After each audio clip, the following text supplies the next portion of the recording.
Thank you, Gary. I can't get over that you're a grandfather. I'm still taking that information in. My goodness me.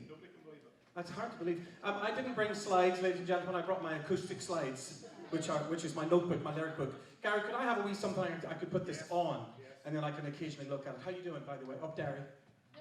Up, Derry. Hi. I'm so delighted to be here, and it is so weird for me to have a microphone and no singing, but I'll do my best. So, Brian Kennedy is my name. I was born in 1966 in Belfast, in West Belfast. First of all, on the Ormer Road. And I hear the tale goes that I was the only child to be born actually physically in the house, because my mother got caught out, right? And she had three other children, then me and another two. So 6 children, 5 boys, 1 girl, or as I say, 4 boys, 1 girl, 1 girly boy. That's just how it is. So, and I was thinking about resilience, so I looked up resilience last night, and it says a person or an animal able to withstand or recover from difficult conditions. Apparently that's what it means in the dictionary, right? For me, certainly, I think it means a lot more to me than just that. It means, I was busy being resilient before I even knew what that word meant, you know. Coming from the Falls Road, having to negotiate the British Army every single day to try and get to school, you know, then they would shout the most disgusting things at us little kids. On the way to school, they would kind of tell you that they'd had sex with your mother and they'd done this stuff to your sister the night before. And we're only little boys and girls walking to school, you know. I went to an all-boys school, if you can picture it, please. First day of school, there I am in my very ill-fitting nylon uniform, grey and black. And of course, it was maybe 2 sizes too big because, of course, I was going to have to grow into it. But cut to a scene, there's a kind of a whirling dervish of people, of boys, a sea of grey nylon, going in circles, and I somehow get sucked into it, and I get to the center, and this is my first day of school, right? I get sucked into the center, and there is 2 boys on the ground, and the other boy has him down by the hair, and he's kicked all of his teeth out of his mouth, and there's a pool of blood, and shiny white teeth in the blood. I'll never forget that. It was my first day at school, so it was basically, you know, my situation, and the whole place kind of going, okay, kid, this is what you've got to look forward to. So first of all, try and keep your teeth in your mouth. So, one of the first lessons I learned about resilience, I think, is it's important to know when to be stupid. Now that sounds ridiculous, right, doesn't it? So I'll say it again, it's important to know when to be stupid. So it's when the head teacher came up to me and he said to me, did you see who did that? Of course I did. The fellow lived 2 doors down from me. But of course I was smart enough to be stupid and say, oh no, I didn't see anything, not at all. So that's the first kind of example of it. And then throw into the mix, you know, I'm surrounded by, you know, I always say that men, particularly men of my generation, they only ever touched each other at a fight or in a funeral. That's it. There was no kind of in between, you know. And so I had this natural thing, right? First of all, I just had this mad chemistry for girls, but not in that way. Because girls were so much more fun than fellas. I mean, you had all these complicated games, loads of rules, loads of gossip. I mean, fantastic gossip. Whereas boys didn't really speak about things like that. They just wanted to kick a ball, all fight over 1 ball and kick it into the back of the net. And as I always used to say, why don't you just give them all a ball? Was there only 1 ball? What's going on? So, and then of course, the very confusing thing where you start to have crushes on people that you go to school with, that are the same gender as you are. And of course, we never had it, you know, the dictionary that I was handed as a child is, first of all, you're a Catholic, so that's somehow lesser than everybody else. And second of all, you might be kind of this thing called queer or gay, so, oh God, what do I do with that information? You bury it, of course. And so what I tended to do was live outside myself a lot of the time. And then throw into the mix, I was one of these wee kids who'd just be wandering around the house or wandering around the Falls Road while things were on fire and people were being shot. And I'd be kind of walking down to trying to pay off my granny's rent arrears or something. And I would just be kind of, walking down, and suddenly I'd be going, it's just some wee hum, and you could see people looking at you like, what's wrong with you? And so when I did write an autobiography which has not been published yet, and it's called Harmonizing with Ambulances. That's the real title. Yeah, because that's exactly what I used to do as a wee kid, and I'm sorry to all the young people in the audience, ambulances used to just have 2 notes. Used to be nee-naw, nee-naw. Now it's woo, woo, and that sounds like a nightclub. So, And so the other strange thing that happened was I realized recently I had to learn to walk again twice in my life so far. Once when I was about 11, 12 years old, I had a hormonal imbalance thing, and the thing was called Osgood-Schlatter's disease. Does anybody know what that is? Anybody had it before in here? You had it, kind of. It's basically the bones don't grow at the same rate in your legs. So to cut a long story short, I ended up with a plaster of Paris from my ankle to the top of my thigh on both legs for about a year. Now, remember where we are. We're on the Falls Road. It's the 70s. I'm trying to get away from people. I'm trying to get, all that. And so again, I was of course put to use, and I would go down into town again and try and get on the. I was like Frankenstein walking like that. I couldn't. You can imagine. And also sitting on the loo. Good luck. Right. So anyway, so somebody decided that they would do the right thing and report me to the school board, because I was obviously out and about on crutches, so therefore you should be at school. I went to school, I went back to school. What happened on the first day? From behind, somebody kicked me all the way down the stairs, the school stairs, and both, the legs didn't break, but the plaster broke, right? So again, I'm back in the house again, and I'm sleeping on the sofa. Now, again, that word resilience keeps coming up in my mind, because I didn't know what I was doing. I was just trying to survive. And there was white dust everywhere. Like I say, it was what you were talking about, Cluny, talking about her tiny wee house. I can absolutely relate to that. When we moved into the second house we lived in, there were 6 of us on a double mattress on the floor. That was our sleeping quarters until slowly but surely we got beds. And then I moved in with my granny. I lived with my granny until she died. And we looked after her, and that was when I was 15. But then the voice was always there. There was this kind of singing voice was beginning to happen. And I do remember, when teachers tell you something, it's usually to tell you off, or how bad you are at something, or how stupid you are, or how ugly you are, or something. This teacher one day was just trying to get people to join a kind of a choir. Can you imagine an all-boys choir on the Falls Road? I mean, most of the kids smoked so much that they could barely speak, never mind sing. But he did get a few notes out of me, and later on he said, stay back after class. And again, I think, oh God, I'm in trouble. I wasn't in trouble. He said to me, sing this, sing that. And I was maybe 13, 14, my voice was beginning to change. And he said to me very seriously, if you wanted to be a singer, you could. And it was like, that just hung in the air. And I was like, oh, yeah, but what does that mean? Because I don't know any singers. How can you be a singer for a living? That's ridiculous. I didn't know any other singers. My parents weren't really musical. They were too busy trying to feed and clothe and keep alive 6 little humans and all of that. And then it turns out my eldest brother, who's now passed away, he was the first one. It was because of the conduit of punk. He was able to be plucked out of the Falls Road, because if you could play an instrument and sing and tune, well, you didn't belong in punk. It actually was a great thing to be naive in all senses. So he was the first one of us to get out past the Falls Road and dream bigger than that. Because as you know, the TV was probably on even longer than the fire in our house. So everything happened through the lens of a television set. So slowly but surely you'd see Top of the Pops and you think, oh, secretly imagine what it'd be like to be just being a bit famous, never mind. I did end up going to Top of the Pops and singing on Top of the Pops and all of that stuff much, much later on. But many miles to go before I really got into it. So slowly but surely I did realize that I had to get out of Belfast if I was going to survive, because certainly the lesson was very clear, because people knew I was a bit different. And so I remember my parents kind of floating the idea that it would be a really good idea, Brian, if you thought about becoming a priest. I.e., you're a homo. You're going to be kicked to death any second. So you better get into the biggest closet that exists in the world. Very quickly. So I thought about it. And in fact, they used to come around and try and recruit us in the school. I was about 14, 15. And here's, thank God, I actually considered it, because I thought I'll get an education. It'll be great. I'll be able to travel. The outfit isn't bad. All that stuff. And so, but this guy sat us down to interview us, possibly to be a priest.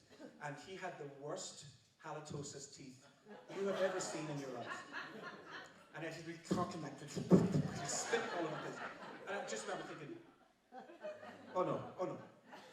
Because I ended up, many years later I wrote my first novel, and it's called The Arrival of Fergal Flynn. And Fergal Flynn is this, I don't know where I got the character from. He was a very young fella who could sing, and he was gay on the Falls Road. But he does go on to become a famous opera singer and all this stuff. But he has a love affair with a priest, right? And people kept saying to me, I mean, is that your life? Is that something you did? And I said, no, and here's why. They just weren't hot enough. That's as simple as it, really. So again, the singing thing really became my resilience, because no matter what life threw at me, like the Osgood Slatters, and because they used to do physiotherapy on me, and they put me in with a load of boys who'd stolen cars and had been shot through the knees. Remember that one? So I'd be sitting there with these other boys, and so then this nurse, this really horrible nurse, would say to me, if you don't start moving your fucking legs, I'm going to bend them for you, right? So very encouraging, obviously. A warm, lovely woman. And so slowly but surely I did manage to do that. And then, look, somehow I ended up being a singer. Somehow I ended up doing very well as a singer, and that becoming my purpose in life. Because I think sometimes it's much easier to sing something than it is to say something, isn't it? Sometimes you just kind of sing something kind of is a wee bit difficult. I'm going to look at mine, see if I wrote anything smart down. Oh yeah. Well, I loved it. I was thinking about this last night, and basically all I'm saying is I am who I am now because of who I was then. Because back in the day, everything was piled against me. I mean, talk about dysfunction, my goodness. I unfortunately ended up completely estranged from my family until even to this day. So, 25, 30 years now. And as I always say, if the choices are estrangement or dysfunction, I will choose estrangement every single time, let me tell you, because it's about survival. Now, two things happened recently. 2016, I got diagnosed with rectal cancer, out of the blue, right? And you just think, oh, typical, why do I get cancer up the bum? Really? Really? Of all the cancers I could have got, right? Thanks very much. But actually, it's kind of what Diana was saying earlier. You get what you need, in the sense that it really has changed my life, and in all seriousness. Look, and at the same time, really cruelly and bizarrely, my eldest brother that I was estranged from had been diagnosed with terminal pancreatic cancer, and he died within 5 months in 2016. We had been estranged for a long time. I met with him again. I didn't tell him I had cancer. I had just been diagnosed myself, so I didn't quite know what to do with that information. But I went and sat with him for an hour, and it was a great thing, because we did manage to kind of properly, quietly say goodbye to each other in a very peaceful way. So the last thing we said to each other was, I'll think about you now in a very peaceful way. So every time I think of you and I hear your voice, I'll think peacefully of you. So that happened to me last week. I heard one of his songs on the radio. I thought, oh, there he is. That's nice.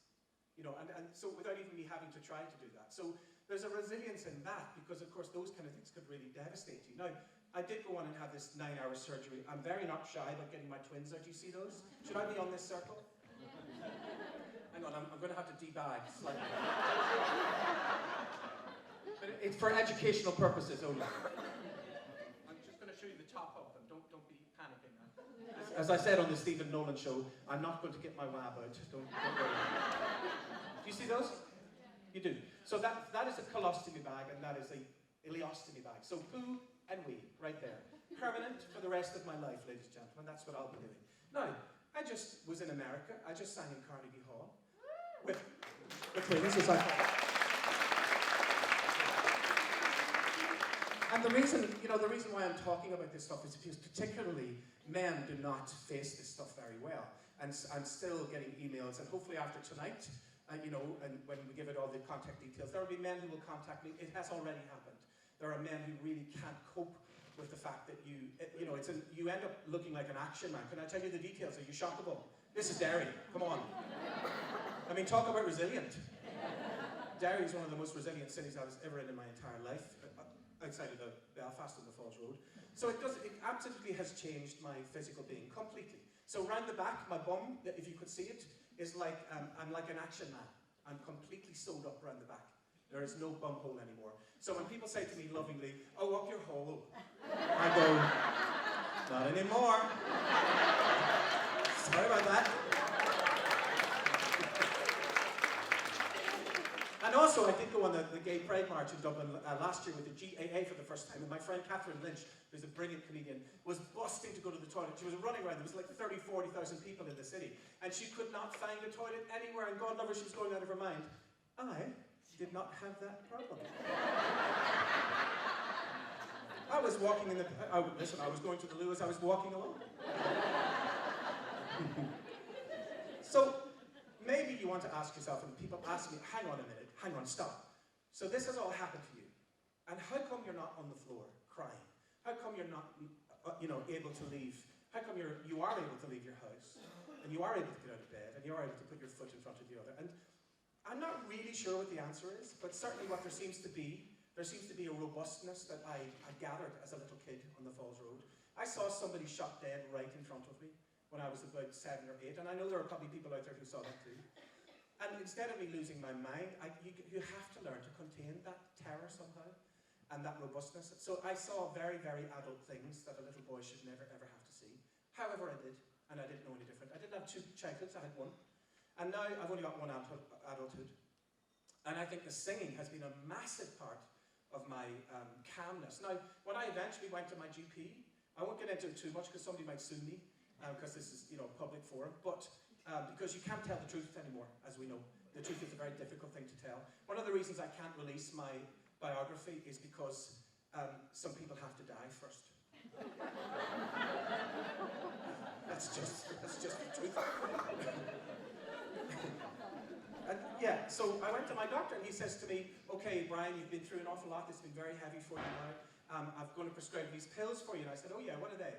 And he said to me, well, I said, are they antidepressants? And he goes, yes. And I said, no, thank you. And he goes, what? And I said to him, I'm not depressed. Is that for me? Yeah. That's the doctor now. Stop talking about it. Stop talking about it. And I said to him, look, I'm sad and I'm angry and my body is changed forever and all of that. But my God, I'm not depressed. I feel actually lucky to be alive. The twins have saved my life. They have. Last year, they have. Simple enough. Thank you. I'm a great man for visualization, and I do actually sometimes make them into t-shirts. My current t-shirt says, fair play to me. I will be wearing it later. And I wear it in my mind. Visualization when I was a little kid, when I saw other people's posters for albums and everything, I would look at them and think, oh yeah, that's going to be me. I'm going to have an album out. There's going to be posters of me up around Belfast, up around London, up around America. And guess what happened?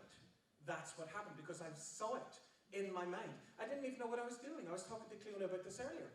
And I was like, well, it never occurred to me not to think that, because I had to just, first of all, picture it, visualize it, and then I could even see the colour of the poster. I really could. And sure enough, all those years later, those posters were up. My record was #1. People were saying how much the music meant to them and so on. And still to this day, I can't quite believe it, but that's not some false sense of humility. It's not. It's just, there's really a magic about that stuff that happens that I can't quite understand, nor do I want to understand it. It's just an incredible gift. I've worked incredibly hard. I think Catherine Zeta-Jones always says, the harder you work, the luckier you get. And I kind of love that. Also, I love that. Has anybody watched RuPaul's Drag Race?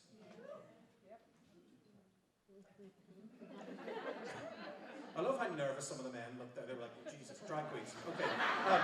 So, RuPaul at one point says, somebody's having a meltdown on stage, and he says, listen, honey, feelings are not facts. And I'm thinking, huh? What? Hang on a minute. Feelings are not facts. And then I got it. I thought, oh yes, I know exactly what you mean, because certainly you can feel so bad about yourself and think, oh my God, but that's not a fact. That's not completely and utterly true about you. That is a changeable situation. And I'm absolutely the embodiment of that, because I had enough people telling me, who did I think I was trying to be a singer? Is there something wrong with you? People would say to me. And particularly if I was singing at home, obviously driving everybody mental, because I was constantly humming in a tiny house.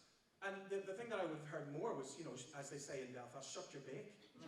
Shut your bake. I was driving them mental, obviously. So I just think it's interesting that certainly, why on earth am I a singer? How did that happen? It should not have happened.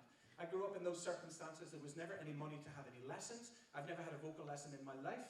I had a woman show me 3 chords on the guitar. That's the end. I'm kind of a self-taught person. What on earth am I doing standing up on a stage in Derry expecting you to listen to me?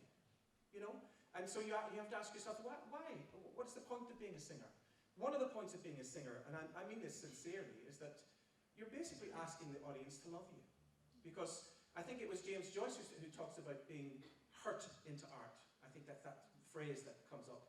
And you just think, yeah, because certainly when I'm at my happiest, Occasionally I might write a song called Life, Love and Happiness or something. But it's very tough for me to do anything creative when I'm really, really, really happy, because I'm busy being happy. Whereas if I'm not that happy or melancholic or whatever, I can't wait to be writing things down and coming up with phrases and, you know, and all of that. I think it's, I would call it kind of cultural configuration is what I would call it. Culturally, I grew up in a place where you couldn't even be heterosexual, never mind homosexual, for goodness sake. You weren't allowed to have a sex life or a desire, you know, a kind of a physical desire. Like women, if you wore an ankle bracelet around your ankle, you were suddenly a prostitute. I mean, I remember that happening. There was a local girl, I wouldn't say who she was certainly not charging for sex. She was just trying to look a bit glamorous of a Saturday night. And then the word on the street was, oh, she's a prostitute now. I mean, that's like mental age. It's like how fearful we are of anything that's slightly different. But that's what happened to me. And I'm grateful for every second of it, because even when the worst of the worst gets thrown at me, like cancer. Cancer up the bum. I'll say it again. Cancer up the bum. I know there'll be somebody out there who will, honestly, I keep meeting people, especially when I get the twins out on TV or something, and they'll say, you know, our son who's had Crohn's disease, or our granny who's had a colostomy bag for years and has never spoken about it, suddenly said, you can see your man on the TV with the colostomy bags out. Oh my God. And then that started a conversation about colostomy bags. Now, obviously there are other things you could be talking about, but it's so healthy to me that now, even after tonight, there'll be men who'll think, you know what, I did have a wee bit of blood going on in my poo last year, or this year, or last week. Maybe I'll just forgo that embarrassment and let the doctor put his finger up my bum and see if there's anything wrong. And that's what happened to me. In fact, well,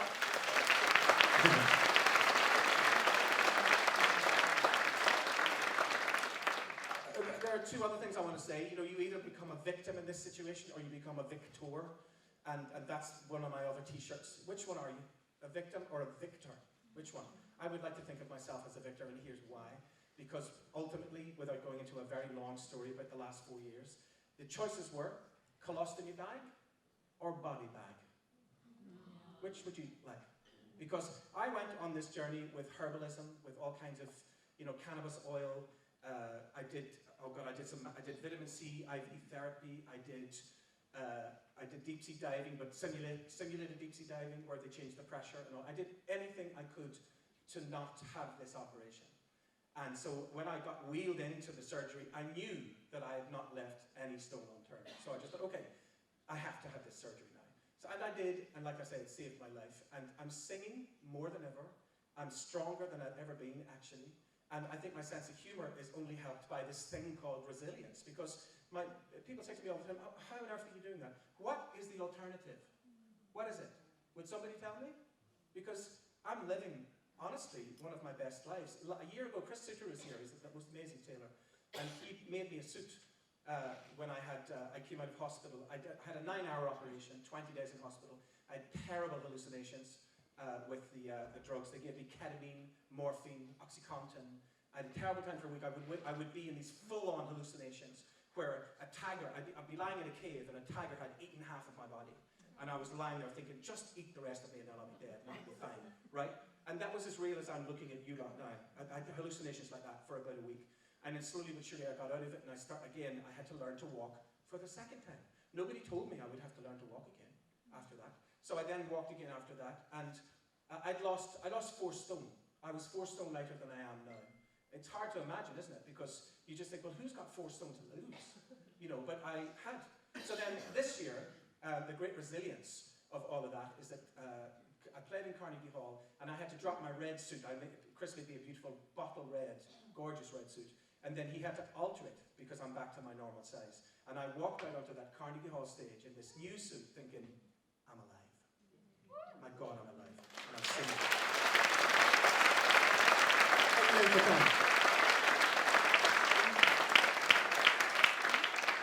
I think also with Kurt Vonnegut, he says a very funny thing about, he goes, you know, if you really can't be brave enough to be gay because you're so terrified of your parents, you can still piss them off by being in the arts. That's kind of funny, isn't it? Is anybody, I know, hopefully I'm allowed to do this, does anybody want to ask me a quick question? I'd love somebody to ask me a question because it might, you know, push the talk into a slightly different direction. Anybody want to ask me anything? There's a hand right at the back. How are you? What's your favourite quote to sum it all up? What's my favourite what? Quote. Book? Quote. Well, it's hard not to go to Oscar Wilde, you know, when he says, you know, some people are adored wherever they go, whereas other people are adored whenever they go. That's one of mine. Oh my goodness. So, anybody else? And I'm going to close it up because you've been so attentive. Thanks for doing it. I can't believe I haven't sung enough. Well, I sang one note. Yeah. Can I sing a line? Oh, sing something. Well, I came up with this thing. We were doing the Pope had come to Ireland last year, and he, you know, for whatever reason, us gay folk were not really very welcome at all of that. So who knows why? We're obviously too attractive. So we had our own concert. Me and Hose here, Mary Black, Hot as Flowers. And look, I did get a wee bit hardcore on it because we were going to do Imagine, and exactly the right time. 3 o'clock, they were in, Il Papa was in Phoenix Park. We were in the Garden of Remembrance, and it was exactly 3 o'clock, and I sang John Lennon's Imagine. But my first line was, imagine there's no pedophiles. That was my first line. So, and it's on Facebook, I'm sure, somewhere, and tonight. Yes. I think John Lennon would have approved of that.